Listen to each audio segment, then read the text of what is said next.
Hello and welcome back to the Would You Give Me a Stagehand podcast.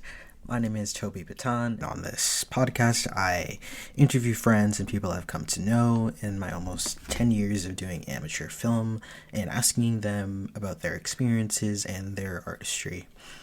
Since I last recorded, I directed my first narrative short film, and that was an amazing experience. As of right now, it is called Quarter Past the Hour, and it is about a recent music school graduate who feels so guilty about quitting his instrument of the piano that he becomes an alcoholic. I shot that over the summer, and I'm looking forward to continuing to work on it in post. The first rough cut is done, and we're working on a second cut, and I'm making moves to finish up the sound mixing, and then I'll work on the sound design, make a poster for it, all that fun stuff. Though it was rather a long process and one of the hardest things I've ever done, what I learned was invaluable, and I was so happy to get the experience. I'm super grateful to my cast and my crew for participating in this with me and executing the story in such a cool way. It was such a fun experience, and I can't wait to do more of it. On today's episode, I'm interviewing Nic Overbaugh, a filmmaker based out of Pittsfield, Massachusetts. I've gotten to know them pretty well from working on various sets with them, and they make amazing work, and they're super cool. We talk about how they tackle screenwriting, how they come up with ideas, and how the theme of the homestead in film personally relates to them. Thanks for listening.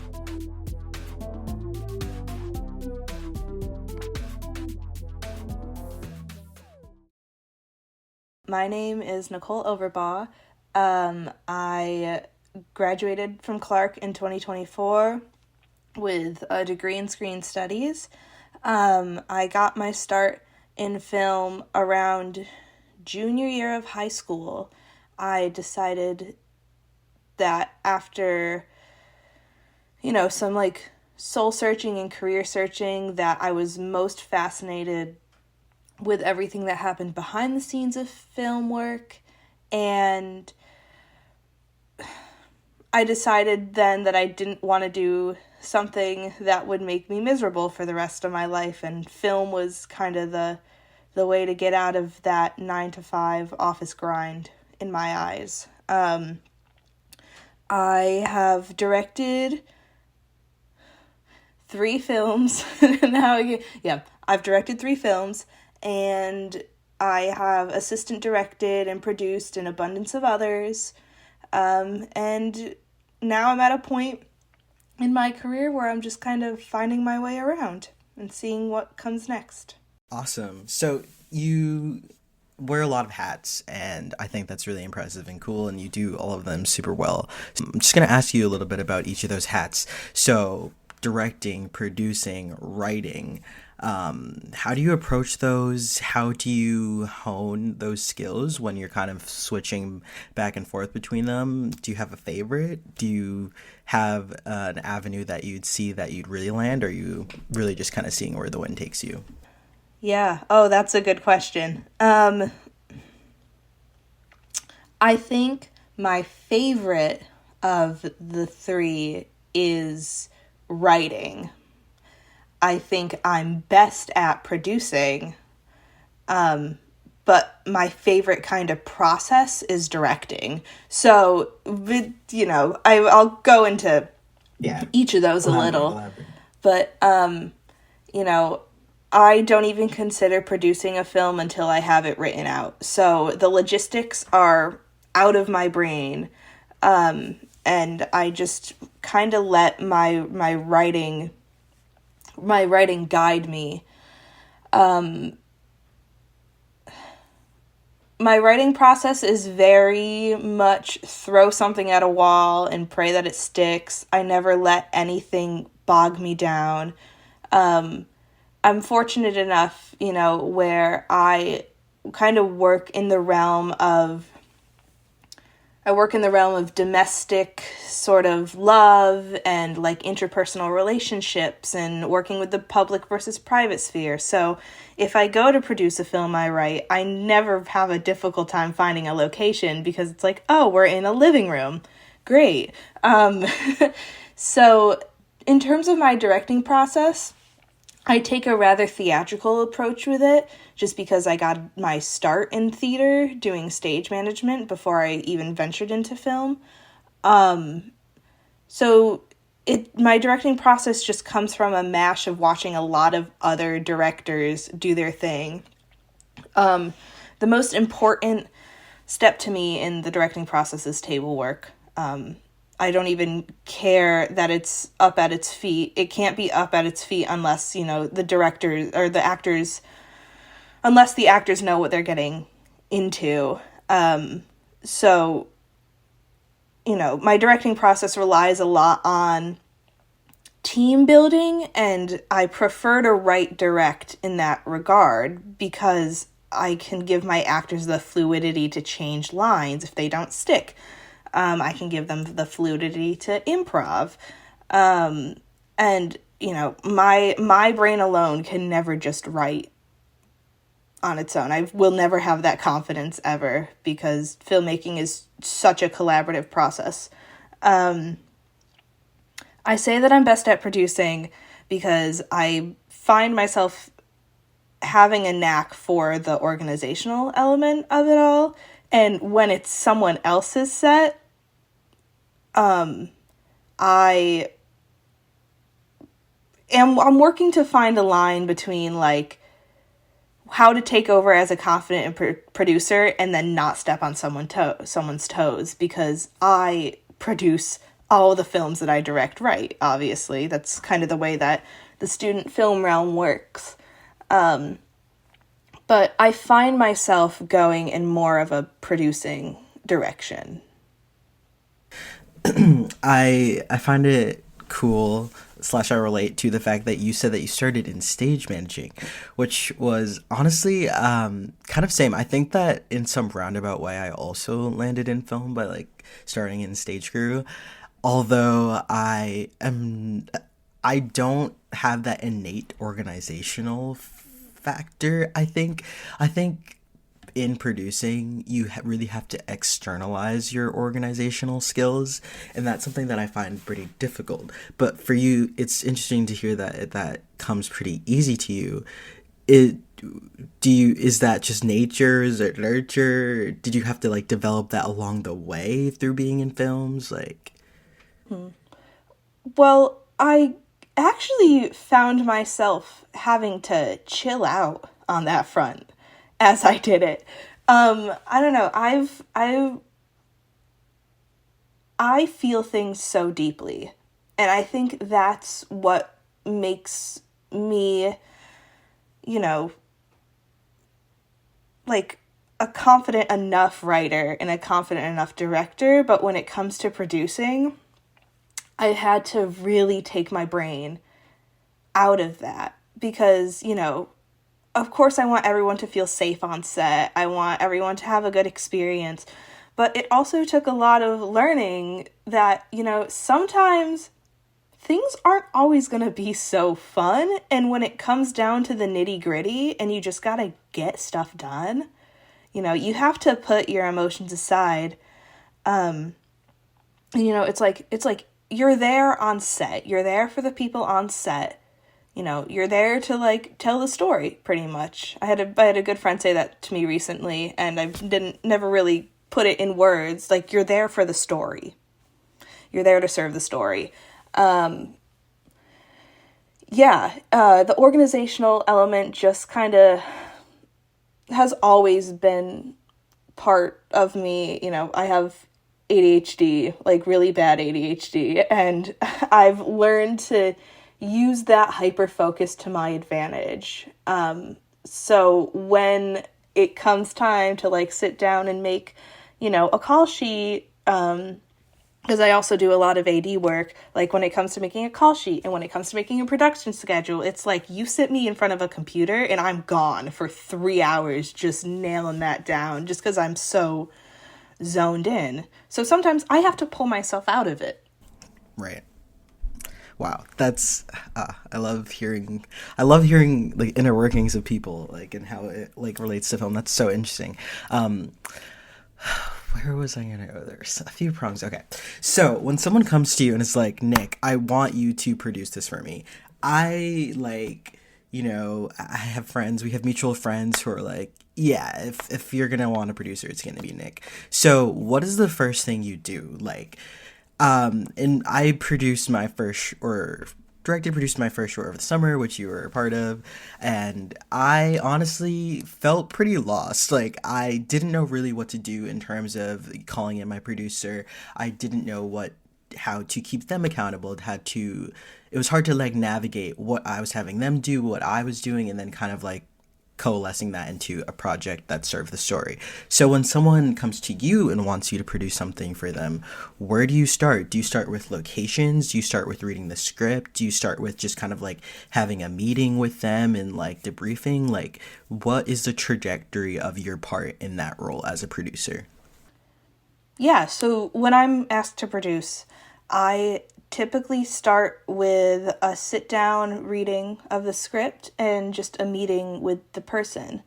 I've, like our mutual friends, we've all kind of always worked together, so I haven't had to have that formal sit down process quite yet, but, like I have a couple projects that I might be working on in the near future, and those are kind of the first steps that I'm going to be taking, because it's so important for me to connect with the director and connect with the story, and be able to visualize a story as a producer, because if I don't understand what's happening, then how the heck am I going to produce it?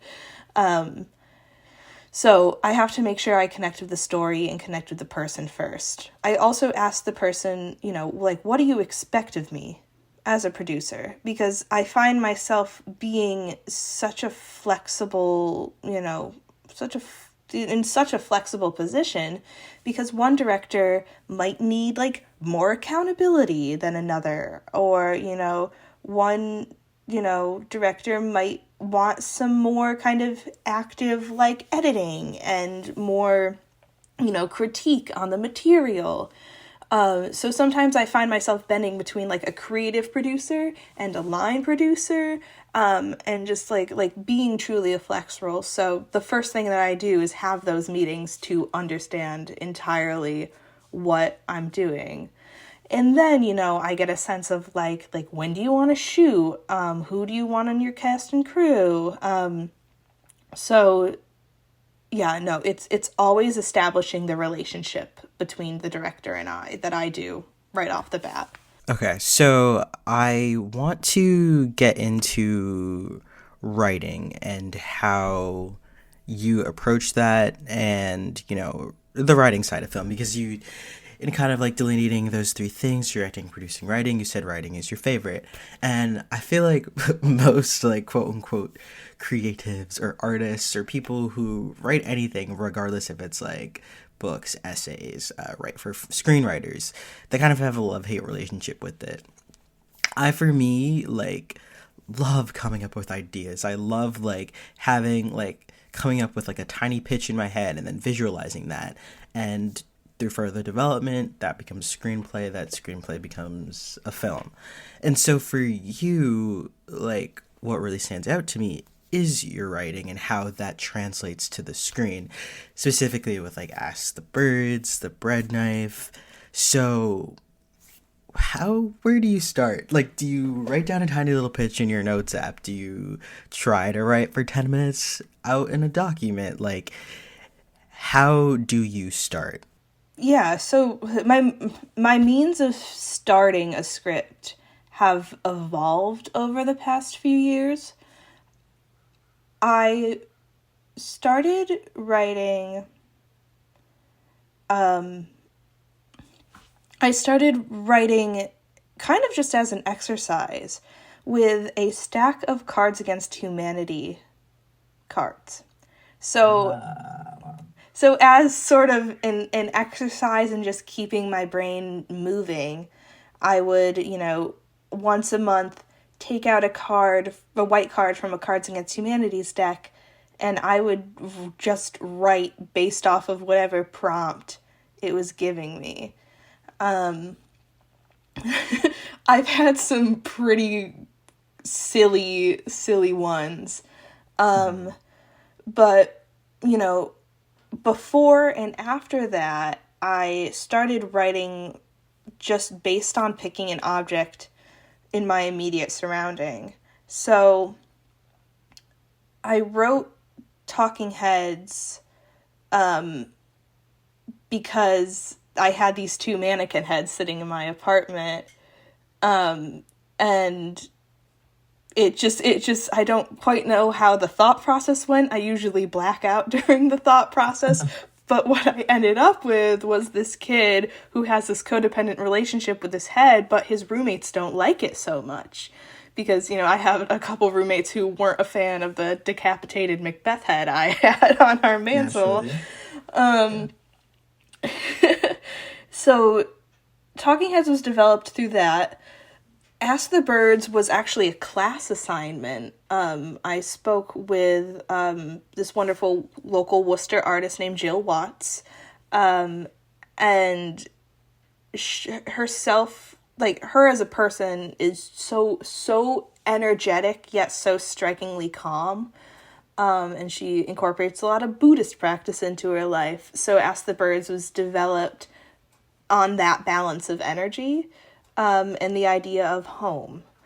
Home is a big theme in all of my writing works, so I always try to surround myself with home when I write, and feelings of home. Because even the bread knife I wrote when I was a sophomore in college. I wrote it out of this wicked insomnia episode, and I put it aside for 2 years, and I didn't touch it. And I came back to it, and, I always feel rooted in the Homestead.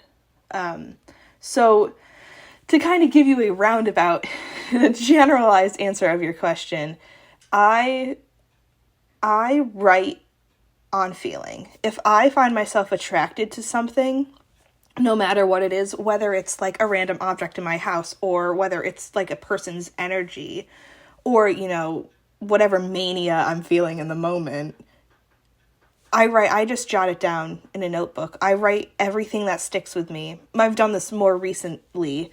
I've been keeping a journal of just things that stick with me, and feelings that stick with me, visuals that stick with me. And I just kind of trust my subconscious a little and ride with it. And that's what I mean when I say I don't, I black out when I write, because I kind of just go based on wherever my heart wants to guide me at that point. Wow, yeah, that's super powerful.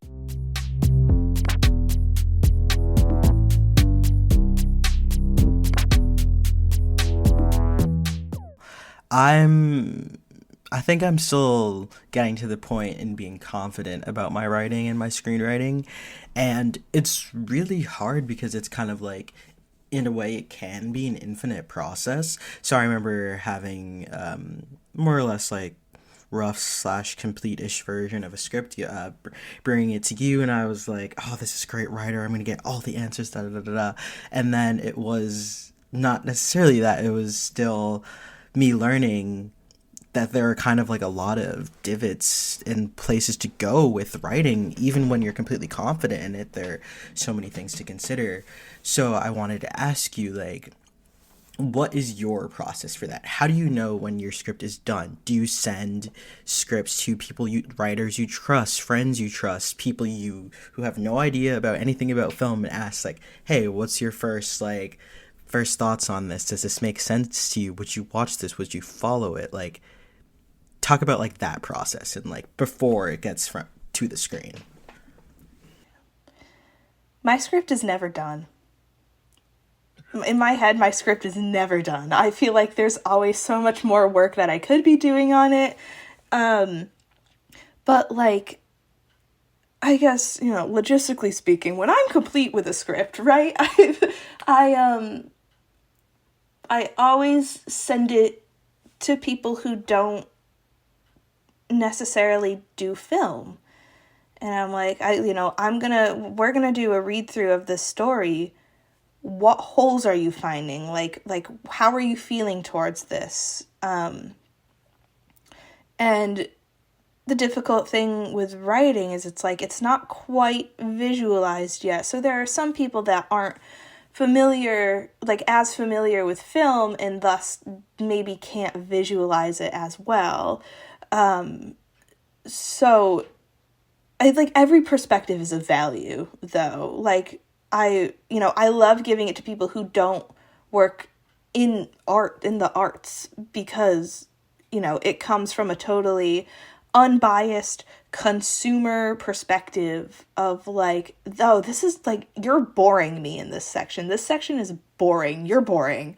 So, I guess also something that I tend to naturally move towards is writing bare bones scripts.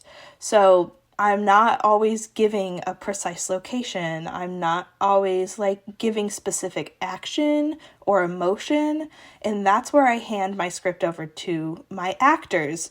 Obviously, when I'm writing, directing, which has been my body of work up until this point. So I really, really trust my actors. And my director of photography, to kind of fill in some of the gaps. And then the script writes itself. The rest of the script writes itself. And it becomes a collaborative process, which I find to be the most fulfilling thing about filmmaking. I need that collaborative element of it. So, yeah, really just handing it off to the people that are making it with me. It's never a sole endeavor. And the writing always continues until it feels right. Which is sort of an existential way. That's not a clear answer. Sorry. There's never a clear answer to it. It's just shoot it until it feels okay and keep going. I find myself putting a lot of faith in the moments as they happen, and praying that something magical will come along. I don't ever want it to feel forced. A script tends to dictate everything. And it's I have a script, I have a body. This is the story I want to tell. I don't want it to tell you as an actor or as a viewer how to be or how to react. It needs to be flux in that way. That's kind of key in the whole process for me. Yeah, that's super interesting. Gianni actually phrased it to me this way. They said that a screenplay is more like a recipe, and instead of a rule book, so to speak. And I found that really changed my perspective on screenwriting, because I kind of viewed it as a hurdle to get over, and was everything has to be concrete, everything in the script has to be what we shoot, everything that we shoot has to go in the edit. But it's not really linear that way. And part of the creative process is kind of ebbing and flowing between, the screenplay and the script and what you shoot and the edit. So you mentioned this kind of feeling of it being right. There's not necessarily always this feeling of this screenplay is done. So when you write it, you send it to your colleagues, people friends, and then you shoot. Do you always feel you get that feeling of, oh, I know this is right, this is complete after you shot? Or do you feel nervous sometime? Have you ever had any films where you felt nervous going into the edit and was maybe I didn't quite get this story, or maybe I didn't quite direct in that way that would have elicited this emotion that I needed the actor to convey, to put a bow on this scene, or XYZ? How do you reckon with that? How do you take that into the next project? I guess this is more kind of a directorial question. I can honestly say that I've never felt nervous about a story not reading going into the editing process. I can say that the right feeling is totally just a gut feeling. If I find myself like geeking out at what I'm seeing on the computer once I put it in the edit, I'm like, okay, that's right. That's right for me. 'Cause I guess also like a part of storytelling is, once you release it to people, it's no longer your story. It's no longer for you. And art is such a selfish means of expression.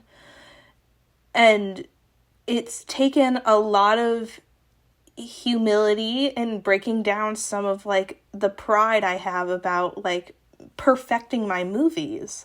Just because, like everyone is going to read movies in a different way. So when I feel a script is good for me, then I kind of shake off that ego and I said, okay, I always say like, okay, I'm ready for other perspectives because my perspective is getting boring. Like, cool, I'm excited about it. That's great. I don't want to watch my movies over and over and over again. They're not for me. The process was for me. The result is for everybody else.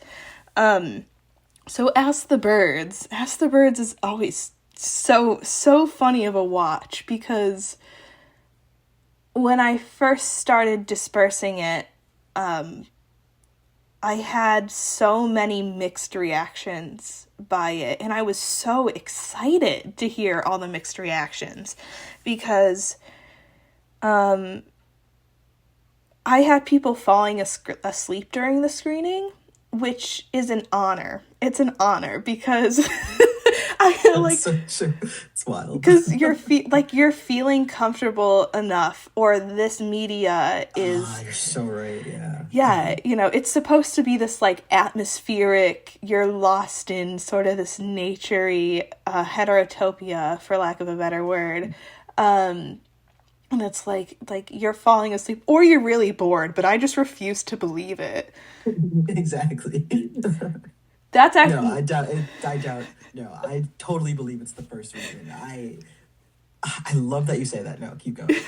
But actually, not even that. If people are bored, good. Because Ask the Birds is a slow movie. It's supposed to be a slow movie. You're supposed to get a little restless and a little tired of it after a while. So, like, I showed JT, our good friend JT, and like watching his reaction, he was just kind of like blown away and speechless. And he was like, he didn't know what to say in a positive way. Yeah. And then I showed it to my family. And none of them are really artistically minded or geared. And I showed it to my brother. And he didn't know what to say in maybe more of a negative regard. And he said, I am so uncomfortable right now. And every time since he's watched it, he's so uncomfortable. And it's really gratifying to hear that. How did I make, like, not only because he's my brother, and I love to kind of just fuck with him, but like, it's like, what makes you feel that way? And he's like, exactly. Oh, these two are so awkward. Like, I could never imagine sitting in a position like this and just sitting in all this silence with someone for so long. And I've found that that's another theme in my work, is that discomfort. And I love making stories that make people feel uncomfortable. And I love feeling uncomfortable when I make them. If the air can get taken out of a room in a scene rehearsal or like in an actual take, that's how I know it's right. That's how I know it's right. It's like, oh, cool. All of us are so disgusted behind the camera. That's how I know I've done well. So, yeah. Yeah, just really, really putting it out to the masses and just taking what I've learned from the reactions of others, not necessarily like just kind of noting it, and moving forward onto Yeah. the next piece with the understanding that not everyone is going to have the same feeling that I'm having, and that's okay, and that's the way that it should be. Right. Yeah, I think that it's just kind of more of an elevated way of approaching your art by kind of understanding and coming to the knowledge that it should elicit different reactions, whether that be discomfort, whether that be speechlessness, like JT. It was interesting that you said that when your brother watched it, he was uncomfortable, particularly because of the actors' performance, performing their like awkwardness as XYZ.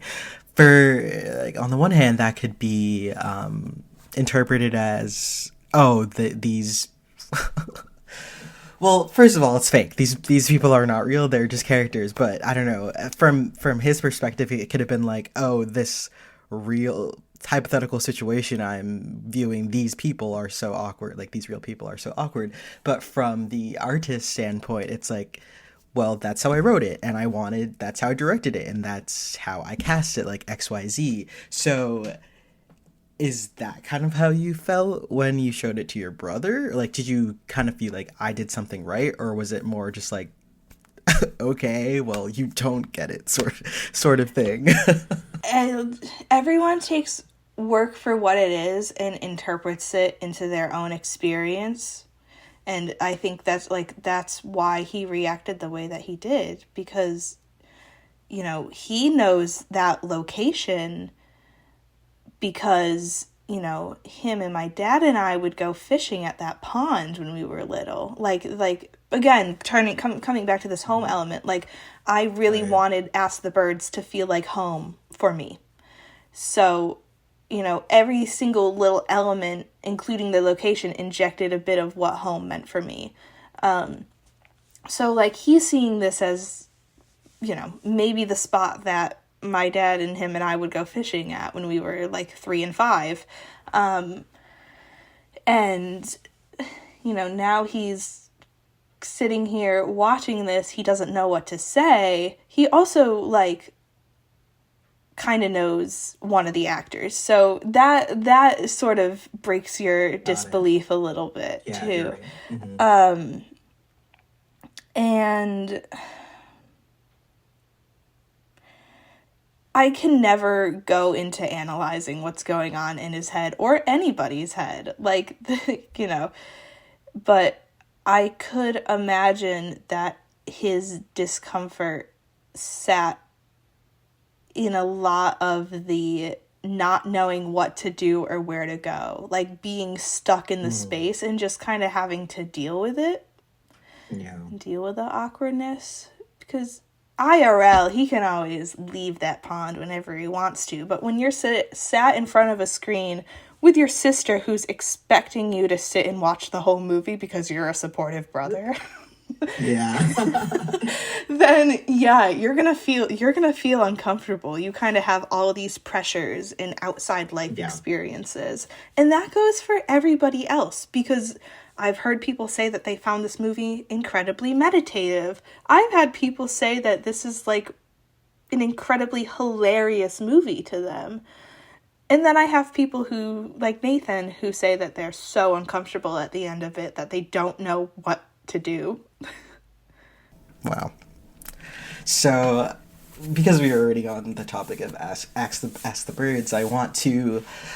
When I first watched it in Razzo, when it kind of premiered, I also really felt that like meditative nature. It was so well done, and I felt very calm and ready to take in what was in front of me. I can't imagine being in the place of wanting to fall asleep during this, just because what was being shown on screen was so beautiful and so well captured, and the sound was amazing, and it was so I want to kind of talk to you about the sound and the role the sound played in the film, because I think I remember hearing that like that was really like the soundscape was really important and kind of like a third character, so to speak. So how did you approach that? I mean, technically the sound was very clean. I admire that. Kudos to you. But what else went into that process? Like, I mean, birds are obviously a motif. You hear birds chirping. Like, what? How, did you want to make sure that was, diegetic, or were you like, I will outsource this in a certain way? Will that change how this is read, how one perceives this? But also, you're talking about how this is like a pond. It's very like serene, but the soundscape is at the same time very specific. So, can you talk a little bit about sound and how you wanted that to be executed? So first I'll give you a little context on the practicality of sound. Unbeknownst to the audience, right behind us at the pond is a full functioning airport. Which dumbass picked that location, right? So, all fucking kudos to our sound guy for like work. It was so much patience. It was a lot of holding and waiting for planes to fly by. It was hell, for lack of a better word. And like I wanted sound to be its own character in it. Right. So now we're getting more into the, theoretical whatever. But when, I wanted the landscape to be overflooded with all of these naturey noises, and I went to the locations multiple times myself, and I just kind of sat in the woods and I listened to it. And I have a journal where I'm picking apart like each sound that I'm hearing. So when I'm at the pond, I can hear like the frogs croaking, and I can hear the cicadas and the wind blowing through the cattails. And I wasn't too familiar with birds, so I kind of had to sit and do a lot of identifying and yeah, the cardinal is a huge symbol in Ask the Birds. Right. The cardinal is a symbol of my grandfather for me. When we've always kind of believed in like, heavenly signs and, like people's presence through, elements of nature. So my grandfather's the cardinal, my grandmother's the hummingbird. I have a little tattoo on my arm. Oh, wow, that's so beautiful. Of them sitting together on a branch. I love that. And, there's bits, if you are a bird fan, I think you are more in tune to what the sound, what each bird sounds like. But true, I wanted it to feel like you were sitting in the space, because when you are physically sitting in that space, you are totally engulfed by every single noise in the world, and it is an incredibly meditative space.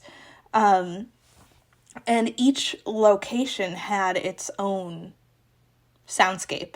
So when they're sitting by the pond, you have all the frogs croaking and the cicadas, and the ducks or the geese. And then when you're in the woods with Jack and the bird, it's the flat sound of cicadas, leaves rustling, and then the occasional chirp of the bird responding to Jack. Otherwise, it's like really just kind of sitting in that space with the sound, and letting that kind of wash over you is, that was my goal. That was my goal. Yeah. I mean, well done. I feel like you executed that very effectively, and just the images, the simplicity of it, the moments of abstraction where you can kind of let your mind wander / you can fill in the blanks yourself, like things are not spelled out for you, I think are the most powerful moments of the film. I wanted to go back to the idea of like the homestead and like depicting home, what that means for you through film. And I wanted to ask if you had any like pieces of media or films yourself where you saw that represented and you're like, I want to emulate this, or pieces where home is a theme that really resonate with you or that you hold / you bring to your projects. In my eyes, home is more than just a place. It's a feeling. It's about the people you surround yourself with.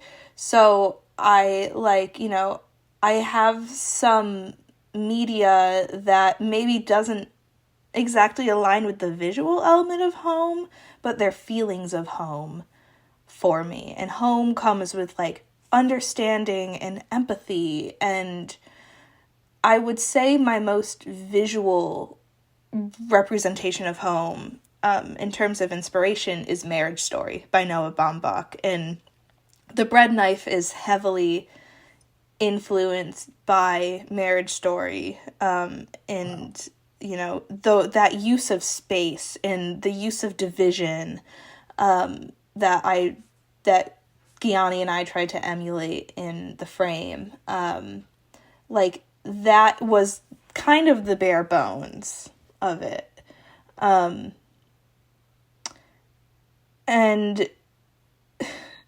strangely enough, Bo Burnham's Inside is also a feeling of home piece for me. Okay. You have this man locked in a room being quarantined. And the only way that you are able to comfort yourself in that moment, because that is a very uncomfortable space to be in, not only as the person in them, but as the person witnessing them, because you can't help them. So just like watching their suffering and becoming sympathetic with their suffering, and then, translating, his woes into your woes, and it feels like a warm hug in the weirdest way someone can give you a hug, like a hug that's too warm. And Inside is a huge. I also have a quote from Inside on my body. I have It's That's almost amazing. over, it's just begun. Wow. And that really stuck with me when it was released, because at 20 years old, in the middle of a pandemic, I had no idea what I was doing. It was really refreshing to hear this 30-year-old guy also have no clue what he's doing. And successful at that point too. Yes, incredibly successful. So I'd say those are the two pieces of media that stick with me the most.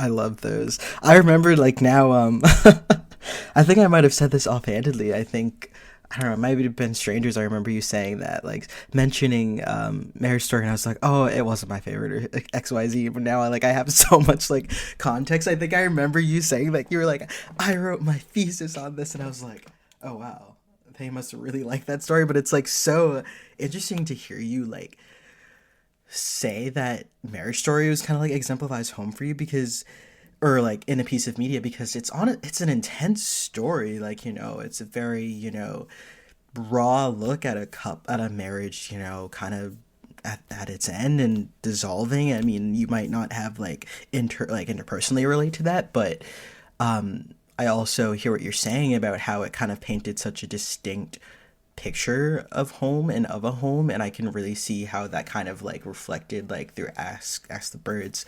But just kind of beginning to wrap up a tiny bit here, I have a question that I kind of ask everyone I interview, and it is, when somebody thinks of your work, or when someone's watching your work, Nic Overbaugh Productions, what do you want them to feel? What would you feel content knowing that that's what would be an experience that a viewer has of your work that would make you feel content, essentially, is what I'm trying to say. Loaded question. People perceiving me is fucking terrifying. People perceiving my body of work is terrifying. Yeah, right? It's scary. It's like externalizing yourself in the most raw and vulnerable way you possibly can. Awkward. It's like, so that just happened. No, but to answer your question, I am content with people feeling whatever the hell they feel as long as they take the chance to take it all in. You know, I get so many mixed reactions on my work. And like, I write very dry. I'm really into dry humor. I love this absurdity. And that makes people feel weird, but that also makes people laugh. And it's like, if you give my work the chance, I will give you the chance to feel however the hell you feel. I love it when people, like, I think it's most rewarding when someone comes up to me and says that they're uncomfortable. I love hearing that because, you know, I want to be challenged to sit in a space and meet emotions that I won't allow myself to feel because that discomfort is so daunting. And it's such a privilege to be able to walk into a theater and feel discomfort because that reassures you perhaps that you're doing everything possible to make you comfortable and you're not giving yourself the time or the space to feel the bad things. But I think it's the human condition to feel uncomfortable, and familiarizing yourself with those emotions more allow you to experience more and be more sympathetic.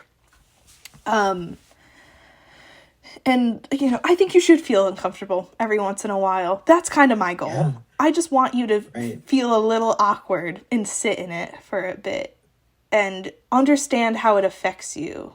You know, like drinking or smoking. It's like you have to sit with it and you have to experience it for yourself first.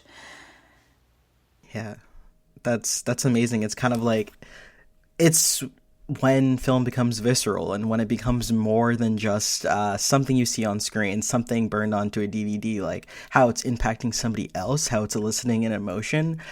I think is the most magical part of the filmmaking process. And again, a privilege to be able to experience and a privilege to be able to sit in that. But it's why I love talking to filmmakers, because it's just that kind of like third eye we all have and that like kind of like keenness to feeling that emotion. And I likewise feel as though I'm someone who experiences every emotion deeply. It sits in me. It's walking around with me.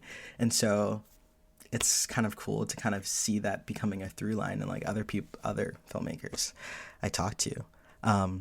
So what's next for you? What do you have on the horizon? Do you have anything on the horizon? Are you just living your life? Yeah, talk about some things upcoming for you, or things that you've done in the past, or not in the past, or done recently that you're excited to keep developing, or you're excited to come out or be released. Yeah, so I have been doing a lot of writing as of late. I have a couple shorts and a couple features in the works, and multiple at the same time. I know my brain is in 40 different places all at once. Wild. I also have a sitcom too that I kind of just put aside for a bit. Damn. But yeah, I mean, I'm at a point in my life right now where I moved back home. I'm working full time in customer service, and it's, you know, it's quiet right now, and I'm just letting it be quiet. But I'm really excited about my writing. I'm really hoping to get it up on its feet someday whenever it feels right.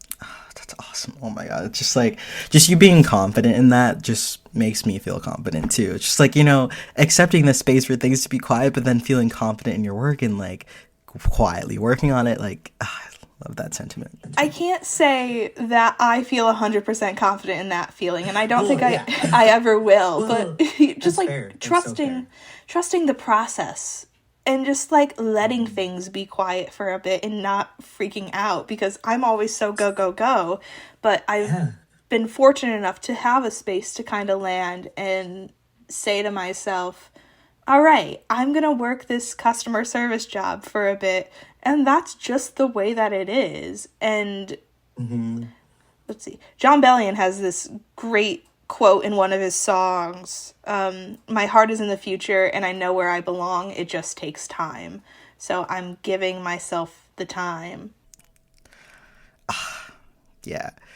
You literally just exemplified something I'm feeling so wholeheartedly. Like, I also let it up at home, you know, and I'm here. I feel the same way. I'm working this 9-to-5 office job at a university, and it's just like you're constantly wrestling with, like, you have this idea of where you want to be situated wherever in the film industry, yet you're like doing these jobs to like have money, pay the bills, you know, build up your resume to be able to kind of like set yourself up for the future.